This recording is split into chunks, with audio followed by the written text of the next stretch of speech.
행복한 일주일 되셨나요? 책을 들으며 행복하게 성장하는 채널인 홍삼 먹는 펭귄에서 27번째로 들려드릴 책은 하버드 감정 수업입니다. 요약본을 청취하시며 행복한 삶 영위하시길 빕니다. 하버드 대학은 8명의 대통령, 150여 명의 노벨상 수상자, 그리고 수백 명의 최정상급 경영인을 배출한 세계 최고의 명문이다. 이름만 대면 누구나 알만한 각계 명사들 역시 모두 하버드에서 수학하며 감정 조절의 중요성과 그 구체적인 방법을 배웠다. 하버드 심리학과의 연구에 따르면 성취, 명예, 부를 만드는 요소는 80% 이상이 감정과 관련이 있으며 지식이나 실력과의 관련성은 15%에 불과하다고 한다. 이는 감정 조절 능력이 단순히 사람의 감정뿐만 아니라 일과 성공, 일상과 인간관계에까지 중요한 영향을 미친다는 의미다. 하버드에서는 성적이 사람을 평가하는 유일한 기준이 아니다. 하버드에서 개인의 종합적 소질과 자질을 가늠하는 기준은 타인의 존중을 얻을 수 있는 요소를 갖추었는가, 다. 이런 환경에서 공부한 하버드 졸업생들은 교문을 걸어 나가 진짜 현실 사회에 들어가면 지식이 아니라 감정 조절 능력으로 타인을 리드한다. 치열한 경쟁이 펼쳐지며 매일 급변하는 현대사회에서 감정을 다스릴 수 있는 능력은 반드시 갖춰야 할 핵심 요소이자 강력한 무기가 될 것이다.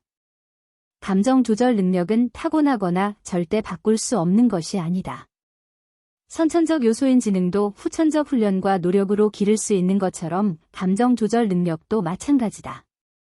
이 책은 독자들이 부정적 감정을 줄이고 긍정적 감정을 키우며 나아가 감정 조절 능력을 현실의 일과 생활에 원활하게 사용할 수 있도록 돕는다. 독자들은 세계 최고의 명문 하버드에서 대체 어떤 감정 교육이 이루어지는지, 이 교육이 천재라 불리는 학생들에게 어떠한 영향을 미치는지 알게 될 것이다. 또한 이 책은 감정 조절 능력을 기르려면 자기 감정을 발견하고 이해하는 데서부터 시작해야 한다고 강조한다. 그런 후에 천천히 단계적으로 자신의 잠재 능력을 발굴하고 감정 조절 능력을 길러야 인간관계, 가정, 사랑, 사업에까지 모두 적절히 효과적으로 적용할 수 있다. 관리자라면 존경과 인기를 한 몸에 받을 것이고 부모라면 자녀를 좋은 방향으로 인도할 수 있다. 지금 난관에 부딪혀 인생의 쓴맛을 보며 간절한 마음으로 출구를 찾는 사람이라면 곧 인생의 빛을 만나게 될 것이다.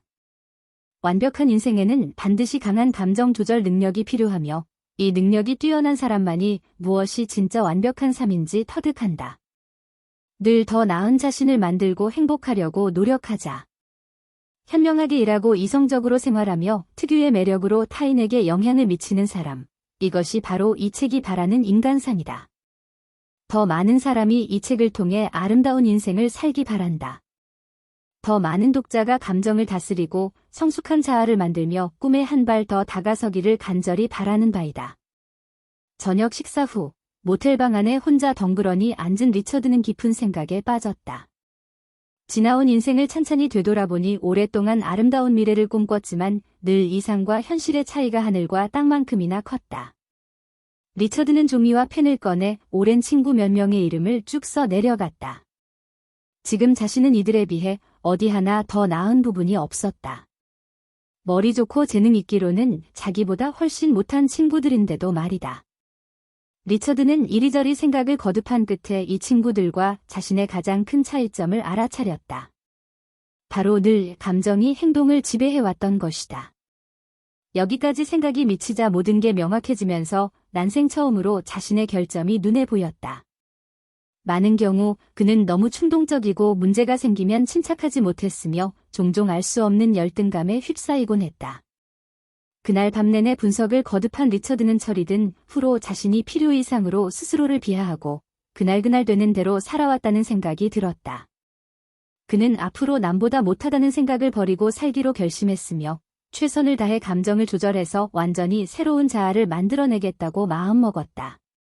자신감에 차 면접장에 도착한 그는 능력을 10분 발휘해 순조롭게 채용에 성공했다. 눈 깜짝할 새에 10년의 세월이 흘렀다. 그동안 리처드는 몸담은 조직과 업계에서 명성을 쌓아 누구나 아는 사람이 되었고 승진을 거듭해 회사를 이끄는 핵심 인물로 성장했다. 강한 부정적 감정이 당신을 지배하려 들 때 절대 휘둘리면 안 된다. 불쾌한 감정 상태가 계속되도록 내버려두어 자신은 운명을 바꿀 만한 열정과 용기가 없다고 생각해서는 더더욱 안 된다. 하지만 안타깝게도 감정을 완벽하게 조절하는 일은 불가능하다. 누구나 살다 보면 일이 뜻대로 되지 않을 때가 있다. 우리는 모두 슬픔과 좌절을 겪으며 이 또한 인생에 빼놓을 수 없는 일부분이다. 인생에는 기쁜 일도 슬픈 일도 있는 법이며 때로는 당신이 느끼는 각종 감정이 기대했던 만큼 강렬하지 않을 수도 있다. 하지만 사전에 뛰어난 감정 조절 능력을 길러두었다면 의외의 돌발 상황이 당신을 쉽게 무너뜨리지 못한다. 또 아무리 기쁜 일이 있어도 이성을 잃지 않을 수 있는데 이 역시 잘 조절된 감정이 당신을 올바른 방향으로 이끌기 때문이다. 이것이 바로 감정의 긍정적인 힘이다. 감정, 생각 그리고 행동, 이 세 가지는 서로에게 영향을 준다. 이 중 가장 강력한 것은 역시 감정이다. 아리스토텔레스는 삶의 본질은 쾌락을 추구하는 것이다. 삶을 즐겁게 만드는 방법은 두 가지가 있는데 하나는 유한한 인생에서 끊임없이 쾌락의 순간을 찾는 것이고 다른 하나는 즐겁지 않을 때를 최대한 줄이는 것이다. 라고 말했다. 부정적 감정의 폭발을 완벽하게 제어하는 것은 참으로 어렵지만 반드시 해내야만 하는 일이다. 슬프고 괴로우면 한번 크게 목 놓아 울어서 내면의 고통을 밖으로 분출해보자. 또 화가 났을 때는 당신을 화나게 한 사람 혹은 일로부터 즉각 멀어져야 한다. 그리고 재빨리 다른 할 일을 찾아 그 일을 하면서 분노의 감정을 배출하고 천천히 마음을 가라앉히면 좋다. 나쁜 감정을 없애고 싶다면 우선 그 존재부터 인정해야 한다. 그런 후에 이런 나쁜 감정들이 어떻게 발생했는가를 구체적으로 분석해보자. 자신이 왜 이렇게 화가 나고 괴로운지 명확히 알고 그렇게까지 화낼 만한 일이었는지 생각하게 될 것이다. 그럴 가치가 없다고 여겨지면 나쁜 감정도 자연스레 사라진다.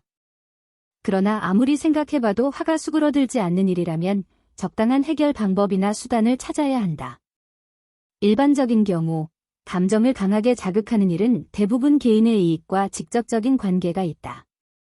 이 관계를 완전히 무시하기는 어렵지만 대신 스스로 생각의 흐름을 바꿀 수는 있다. 쉽게 말해 좀 더 즐겁고 의미 있는 쪽으로 생각을 돌려서 감정을 조절하는 방식이다.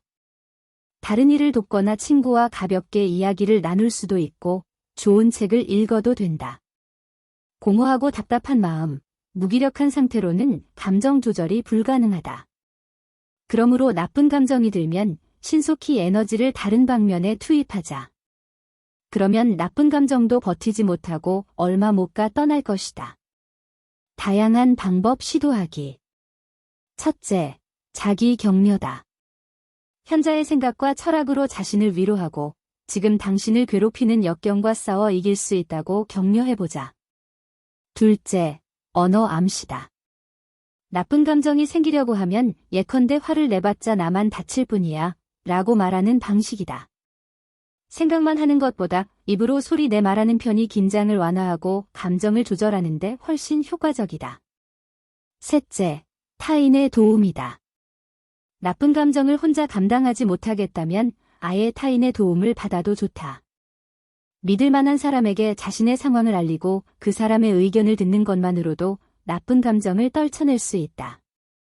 하버드의 니컬러스 크리스테키스 교수와 캘리포니아 대학 샌디에이고 캠퍼스의 제임스 파울러 교수는 감정의 생성과 전이 과정을 규명하고자 행복 확산 실험을 했다. 실험 결과 한 사람이 행복을 느끼면 그 가족이나 친구가 행복을 느낄 확률이 각각 14%, 9%씩 상승하고 룸메이트와 이웃이 행복을 느낄 확률은 각각 8%, 3.4%씩 상승했다. 또한 인간관계를 통해 확산되는 행복은 최대 1년까지 지속 가능하며 새 집단의 구성원에게 전달 가능했다. 이를 토대로 추산하면 어느 집단의 한 명이 행복을 느끼면 이 감정이 친구의 친구의 친구까지 행복하게 할 확률은 5.6%에 달했다. 아울러 이 연구는 부정적 감정이 긍정적 감정에 비해 전염성이 훨씬 크다는 점을 증명했다. 근심 걱정이 끊이지 않고 늘 한숨만 쉬는 사람과 하루 종일 함께 있으면 원래 쾌활하고 명랑한 사람도 금세 우울해진다. 특히 공감 능력이 뛰어나고 동정심이 많은 사람은 감정적으로 예민하기 때문에 부정적 감정에 전염될 확률이 높다. 그러니까 우리는 일과 생활에서 반드시 좋은 감정을 유지, 보호해서 타인의 안 좋은 감정에 오염되지 않도록 해야 한다. 다음은 그 구체적인 방법이다. 첫째, 자기 감정을 정확히 파악하라. 둘째, 부정적 감정에 휩싸인 사람을 피하라. 셋째, 부정적 감정을 전달하지 마라. 넷째, 감정을 다스리기 좋은 때를 활용하라. 하버드 대학 심리학자들의 연구 결과에 따르면 인간의 감정 주기는 평균 5주다. 즉 즐거웠다가 우울해지고 다시 즐거워지는데 약 5주가 소요된다는 이야기다. 물론 사람마다 감정 주기가 달라서 조금 긴 사람도 있고 조금 짧은 사람도 있다. 자신의 감정 고조기와 저조기를 정확히 알려면 종이와 펜을 준비하고 감정 그래프를 그려보자. 가로축에 그달의 날짜 1부터 30 혹은 30일까지를 적고 세로축에는 감정지표, 다시 말해 매우 신남, 괜찮음, 보통, 안 좋음, 슬픔, 우울이라고 쓴다. 그리고 매일 밤, 그날 하루 기분이 어땠는지 생각해보고 해당 날짜에 감정지표를 표시한다. 한 달 후, 각각의 표시를 이어 그은 선이 바로 감정 리듬이다. 이렇게 몇 개월을 계속하면 감정 고조기와 저조기가 언제인지, 또 며칠 동안 지속되는지 정확히 보일 것이다. 이를 파악하고 나면 감정의 변화를 예측하는 동시에 그에 상응하는 조치를 취할 수 있다. 감정 고조기는 쉽게 말해 붕 떠 있는 상태이니 무슨 일이든 신중하게 생각해보고 행동에 옮기도록 하자. 좋은 일이든 나쁜 일이든 과도하게 흥분해서는 안 되며 특히 상대방의 요청을 제대로 생각해보지도 않고 대뜸 받아들여서도 안 된다. 이 시기에는 까다롭거나 복잡한 일들을 주로 해서 넘치는 에너지를 최대한 이용하도록 한다.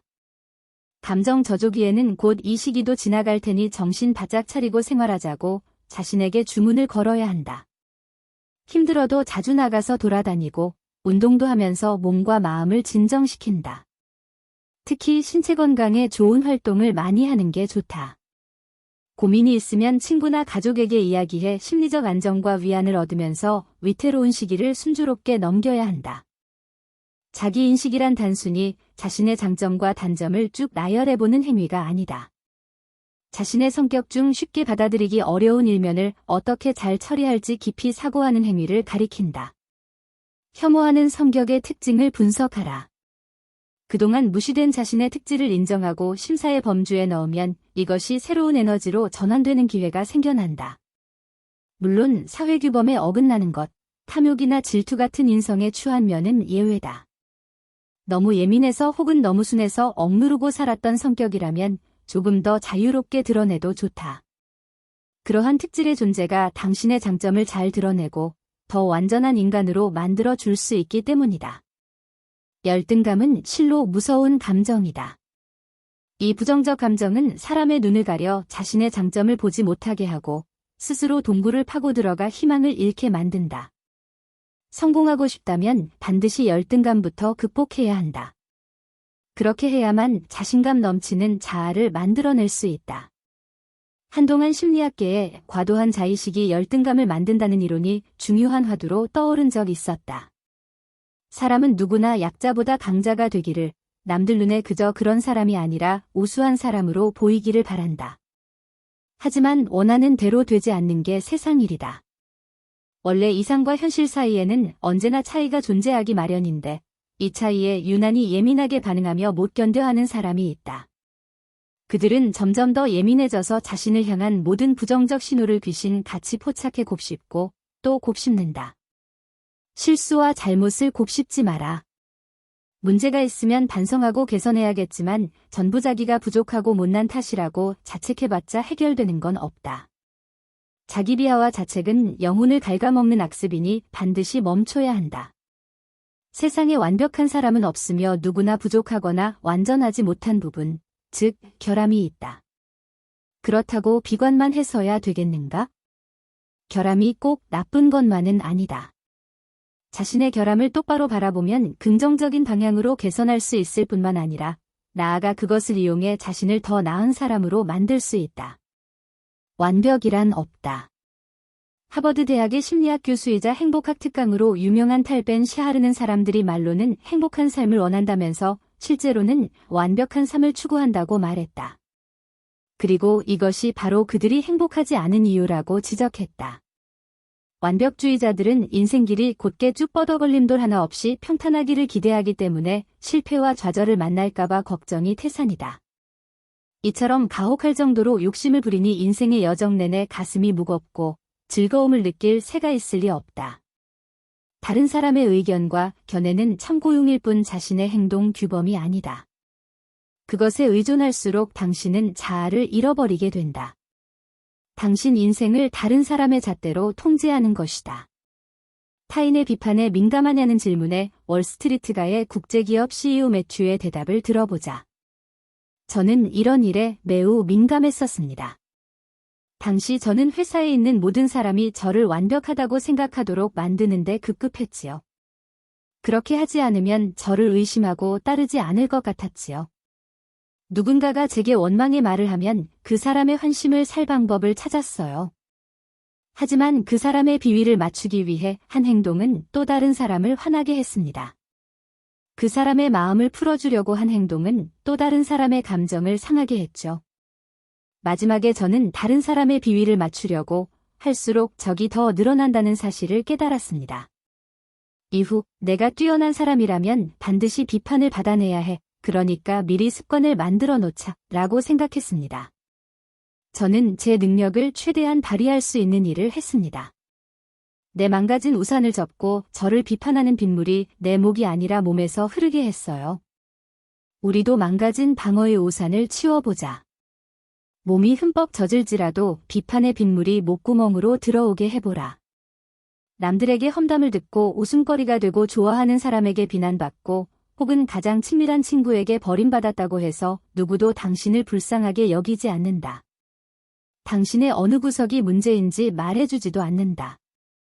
그럴수록 당신은 조바심이 나 이런저런 방법을 모색할 것이다. 하지만 모든 사람을 만족시킬 수는 없다. 비난하고 비판하는 것 또한 그들의 자유다. 남들의 불공정한 비판을 모조리 막을 수는 없다.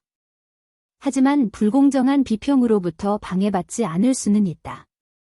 링컨이 훌륭한 시범을 보여주었다.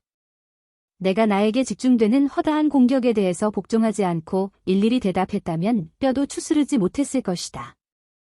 나는 내가 믿는 가장 훌륭한 방법으로 내가 할 수 있는 가장 좋은 것을 선택했다. 내가 옳았다고 증명된다면 누가 뭐라고 말하든 상관하지 않는 것이다. 대신 내가 틀렸다는 결과가 증명된다면 누가 칭찬을 해도 귀 기울이지 않았다. 링컨이 경멸과 조소에 민감하게 반응했다면 일찍 내전의 압력을 견디지 못하고 무너졌을 것이다. 비평을 대하는 그의 말은 이제 영향력을 가진 명언이 되었다. 제2차 세계대전 기간에 메가더 장군은 이 말을 적어 총사령부의 책상 뒤에 걸어두었다. 처칠은 액자에 끼워 서재벽에 걸어두었다. 장담컨대 감성지수가 높은 사람은 비판 때문에 괴로워하지 않는다. 그들은 인생의 바둑판은 자기가 놓고 승패와 성패도 자기가 통제한다. 타인의 평가를 대할 때 포괄적으로 듣고 의견을 종합적으로 분석해서 자신을 재평가한다. 다른 사람의 평가는 단지 자기 행위의 참고서가 될 뿐이다.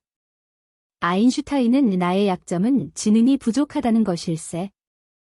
특히 단어와 본문을 기억하는 게 어렵다네 라고 친구에게 고백했으며 다윈의 어릴 때 일기를 보면 선생님과 부모님은 내가 특출한 것 없이 평범하고 지능도 보통 사람들보다 낮다고 했다 라고 적혀 있다. 완벽하지 않아도 지금의 내 모습이 매우 훌륭하다 라고 자신을 인정하자. 문득 자신의 부정적인 특질이 떠오르면 살짝 각도를 틀어보자. 상냥함과 포용력으로 그것을 대할 수 있는지 가늠해보는 것이다. 점차 익숙해지고 능숙하게 부정적 특질을 다룰 줄 알게 되면 가벼운 태도로 그것을 대할 수 있게 된다. 복잡한 삶 속에서 자신을 등지고 살아서는 안 된다. 자아상을 파기하는 일이다. 그 결과는 불을 보듯 뻔하다. 허무하고 쓸쓸한 방향으로 인생이 흘러가거나 개성과 자존감 없는 삶으로 물러날 것이다. 당당하게 자신을 드러내자. 당신 삶의 유일한 목적이어야 한다. 하버드 감정 수업 중에서